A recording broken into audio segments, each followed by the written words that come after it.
Selamat pagi anak-anak, senang kembali berjumpa dengan kalian ya.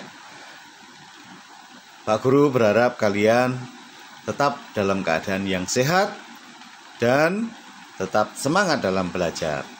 Anak-anak, pada hari ini kita akan belajar tema 2, subtema 1, pembelajaran 4 dan 6 sekaligus ya. Cara tubuh mengelola udara bersih. Nah, tujuan dari pembelajaran kita hari ini, dengan membaca teks dalam buku, siswa dapat menjelaskan informasi terkait pertanyaan apa, di mana, dan bagaimana. Dengan menyimak penjelasan guru dan membaca informasi, siswa mampu mengidentifikasi jenis-jenis usaha dan kegiatan ekonomi masyarakat Indonesia dalam bidang jasa. Dengan menuliskan pendapat, siswa mampu menggali informasi dari teks berkaitan dengan pertanyaan apa dan bagaimana. Dengan menyimak penjelasan guru dan membaca teks, siswa mampu menjelaskan jenis-jenis tanggung jawab sebagai warga masyarakat. Nah, anak-anak, mari kita akan mulai pelajaran kita hari ini. Ada bermacam-macam jenis usaha yang memanfaatkan sumber daya alam, seperti pertanian, perkebunan, kehutanan, perikanan, dan pertambangan. Tetapi ada pula jenis usaha lain yang memanfaatkan sumber daya alam, yaitu usaha pariwisata. Coba ayo sekarang kita akan pelajari jenis usaha ini. Anak-anak, kalian lihat gambar ya. Kira-kira ini di mana? Ya. Gunung apa itu? Iya, anak-anak, ini adalah Gunung Merapi ya, yang ada di Yogyakarta. Gunung ini masih aktif. Tepatnya ini di daerah Kaliadem. Ya. Kita akan mengulas lebih jauh tentang Desa Kaliadem ini ya, dengan membaca bacaan ini. Melihat jejak Merapi di Kaliadem. Kaliadem terletak di lereng Gunung Merapi di Yogyakarta. Dahulu tempat ini terkenal sebagai lokasi perkemahan yang asri. Fasilitas di areal wisata Kaliadem dahulu cukup komplit. Ada pendopo, gedung pertemuan, kios-kios, warung, gardu pandang, lapangan untuk berkemah, toilet, dan sebagainya. Akan tetapi setelah Merapi meletus pada bulan Juni 2006, sebagian besar fasilitas itu lenyap terkubur lahar. Saat ini, wisata Kaliadem sudah berubah nama menjadi Lavator Kaliadem. Sebagian besar pemandangan Kaliadem berupa hamparan pasir dan batuan bekas lahar. Di sana ada bunker atau rulinda, ruang lindung darurat. Bunker ini dibangun untuk tempat berlindung jika tiba-tiba Gunung Merapi menyemburkan awan panas.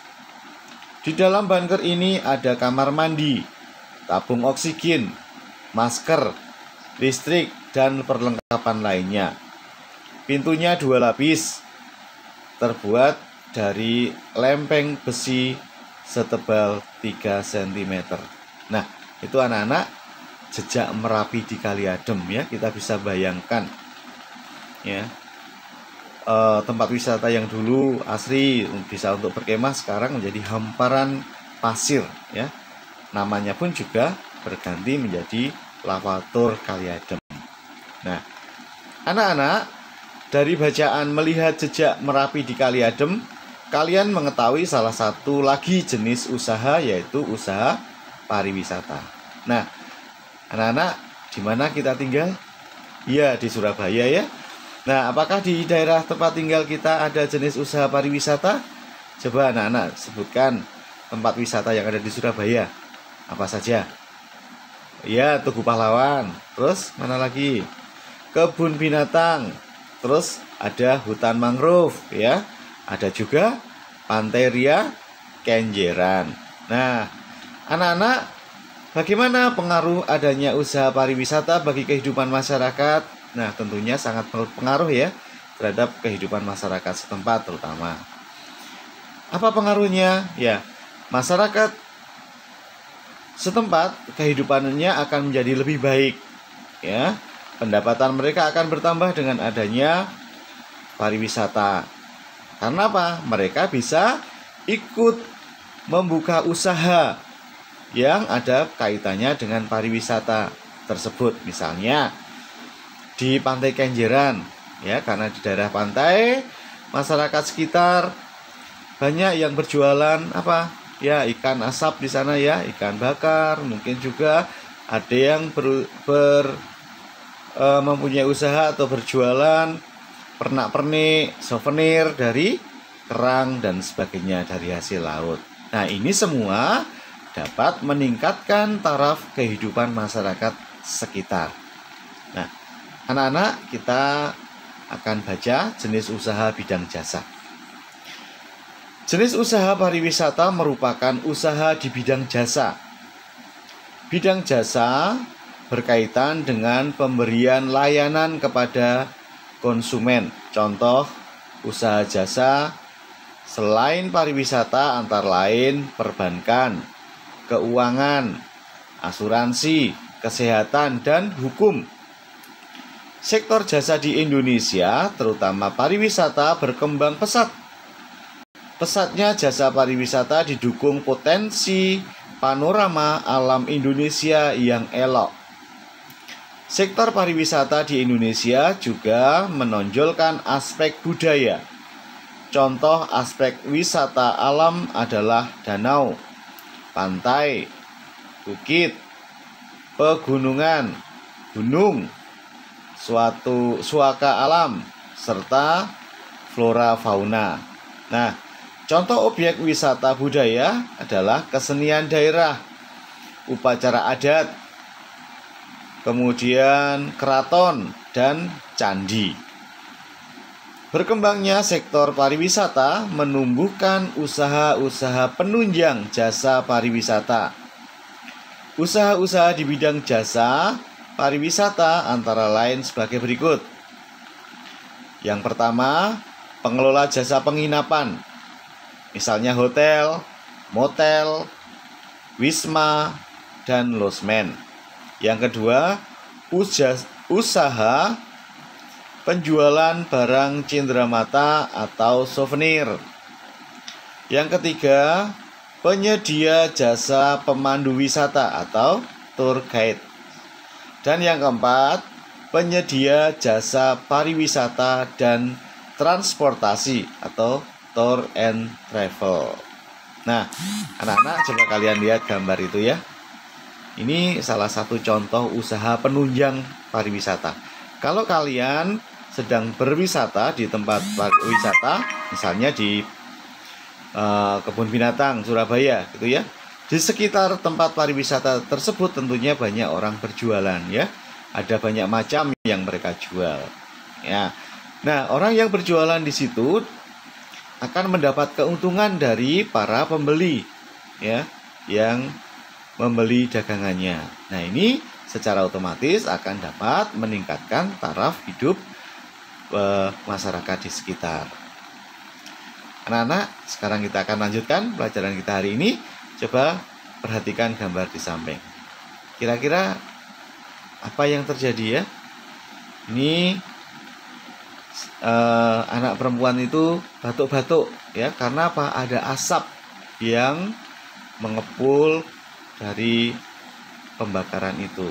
Nah, ternyata apa yang terjadi anak-anak? Ada orang membakar sampah berupa daun-daun yang belum kering. Pembakaran sampah itu menimbulkan asap tebal. Udara jadi tercemar asap. Banyak orang jadi batuk-batuk akibat menghirup asap itu. Menurut kalian, bagaimana tindakan orang yang membakar sampah itu? Benar atau enggak ya anak-anak ya? Ya. Apakah dia memenuhi tanggung jawabnya sebagai warga masyarakat? Jika tidak, apa akibat dari tindakannya itu? Nah, anak-anak, kalian bisa menuliskan pendapat kalian, ya, diskusikan bersama teman-teman sekelompokmu, ya. Nih.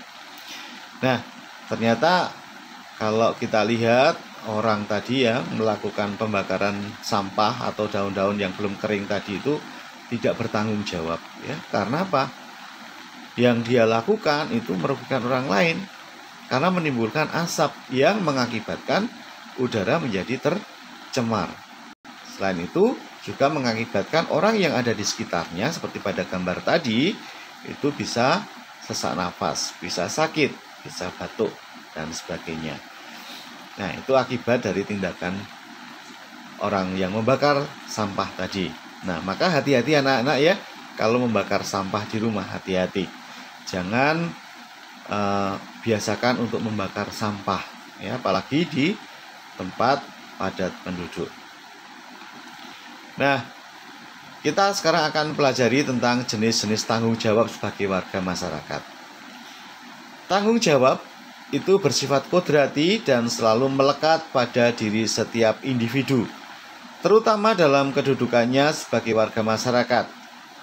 Sebagai warga masyarakat, setiap individu hendaknya memperhatikan hal-hal yang menjadi tanggung jawabnya agar tercipta kehidupan masyarakat yang harmonis. Berikut jenis-jenis tanggung jawab warga masyarakat. Yang pertama, memelihara ketertiban dan keamanan hidup bermasyarakat. Memelihara ketertiban dan keamanan hidup bermasyarakat menjadi tanggung jawab setiap anggota masyarakat.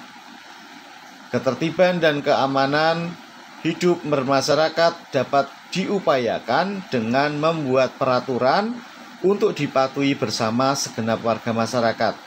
Sebagai contohnya, membuat peraturan jam masyarakat dan jadwal kegiatan ronda malam.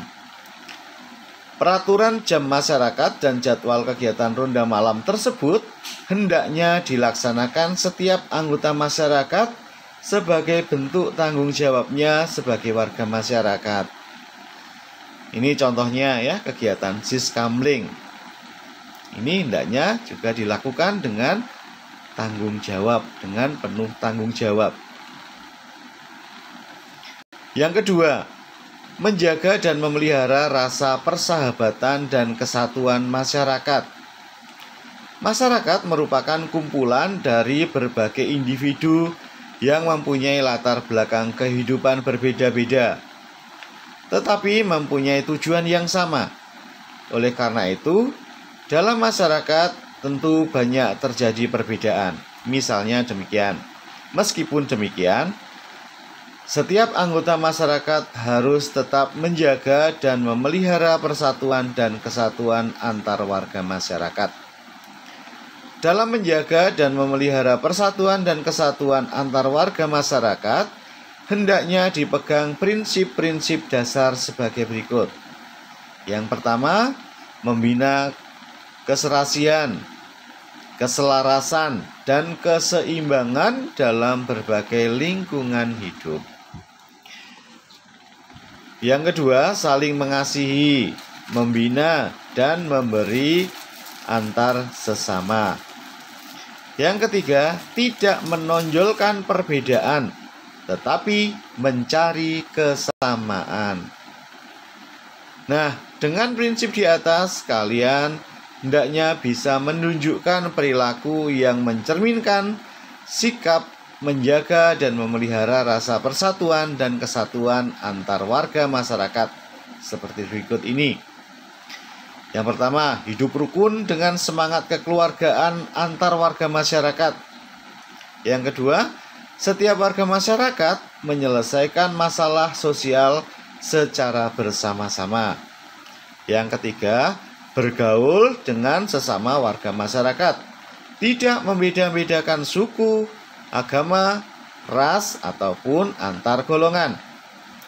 Yang keempat, menggunakan bahasa Indonesia secara baik dan benar dalam bergaul antar suku bangsa. Dan yang kelima, mengadakan bakti sosial di lingkungan masyarakat. Nah, ini contoh bakti sosial ya, kerja bakti, membangun jalan ya, membuat jalan supaya menjadi lebih baik lagi. Ini dilaksanakan oleh masyarakat secara gotong royong. Dengan membiasakan menjaga dan memelihara rasa persatuan dan kesatuan antar warga masyarakat, banyak manfaat yang bisa kalian peroleh. Beberapa manfaat yang dimaksud seperti berikut. Yang pertama, terwujudnya kehidupan masyarakat yang serasi, selaras, dan seimbang. Yang kedua, pengakuan pergaulan antar sesama warga masyarakat akan lebih rukun dan akrab. Ketiga, terwujudnya sikap saling mencintai dan saling membantu antar warga masyarakat. Yang keempat, dapat mengatasi semua perbedaan yang ada dengan penuh kesadaran. Yang kelima, pembangunan nasional akan berjalan lebih baik dan lancar. Dan yang keenam, pelaksanaan gotong royong akan dapat berjalan lancar dan baik. Yang ketiga, manfaatnya adalah meningkatkan rasa solidaritas sosial sebagai sesama anggota masyarakat. Ini bentuk tanggung jawab yang ketiga. Masyarakat terbentuk atas dasar persamaan tujuan dan budaya antar warga masyarakat, meskipun saling berbeda latar belakang asal-usul. Atas dasar kepentingan bersama yang hendak dicapai dalam masyarakat, setiap warga masyarakat hendaknya dapat memperkuat hubungan antar anggota dengan mengabaikan perbedaan-perbedaan di antara anggota masyarakat. Dengan demikian, perbedaan dalam masyarakat menjadi hal yang dianggap wajar karena mereka dapat saling bergaul dan saling memaklumi perbedaan-perbedaan yang ada. Solidaritas atau rasa setia kawan sebagai warga masyarakat terus ditingkatkan dengan mengutamakan kepentingan bersama daripada kepentingan pribadi atau golongan. Sikap solidaritas sosial dalam masyarakat meliputi saling membantu, saling peduli, bisa bekerja sama dalam mendukung pembangunan wilayah baik secara keuangan maupun tenaga. Salah satu bentuk solidaritas sosial adalah kerjasama atau gotong royong. Gotong royong merupakan suatu bentuk tolong-menolong yang berlaku di daerah pedesaan Indonesia. Berdasarkan sifatnya, gotong royong terdiri atas gotong royong bersifat tolong-menolong dan bersifat kerja bakti. Gotong royong dilakukan untuk menangani permasalahan yang terjadi yang menjadi kepentingan bersama. Kemudian tanggung jawab yang keempat, menghapuskan bentuk-bentuk tindakan diskriminasi dalam kehidupan di masyarakat untuk menghindari perpecahan masyarakat, bangsa, dan negara. Tiap-tiap warga masyarakat mempunyai persamaan derajat yang harus dijunjung tinggi dan tidak boleh diabaikan oleh siapapun. Menghormati persamaan derajat bertujuan untuk mencegah terjadinya perpecahan antar warga masyarakat. Secara harafiah, diskriminasi berarti perbedaan perlakuan. Diskriminasi ini memiliki arti memperlakukan orang atau kelompok, biasanya minoritas, secara berbeda berdasarkan karakteristik seperti asal, ras, negara, agama, keyakinan politik atau agama, kebiasaan sosial, jenis kelamin, bahasa, dan usia. Nah, sebagai warga masyarakat kita mempunyai beberapa tanggung jawab. Tanggung jawab itu harus dilaksanakan untuk mewujudkan kehidupan bermasyarakat yang nyaman bagi seluruh warga masyarakat. Begitu pula kehidupan dalam sekolah dan kelas. Sebagai warga sekolah, kalian mempunyai tanggung jawab. Nah, anak-anak sekarang setelah mendengarkan penjelasan Pak Guru, sekarang kita akan berlatih ya. Menurutmu, mengapa ada berbagai jenis usaha? Mengapa orang melakukan suatu usaha tertentu dan orang lain melakukan jenis usaha lain yang berbeda? Bicarakan dengan orang tuamu cita-citamu saat dewasa nanti. Jenis usaha apa yang kira-kira ingin kamu lakukan? Lalu, apa jenis-jenis tanggung jawab warga masyarakat? Dan yang terakhir, apa yang dapat dilakukan keluargamu supaya selalu memenuhi tanggung jawab sebagai warga masyarakat? Nah, anak-anak, kalian kerjakan latihan ini di buku latihan PPKN ya.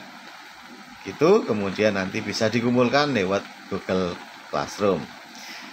Demikian anak-anak pelajaran kita hari ini. Semoga bermanfaat bagi kalian. Terima kasih. Sampai jumpa dan terima kasih.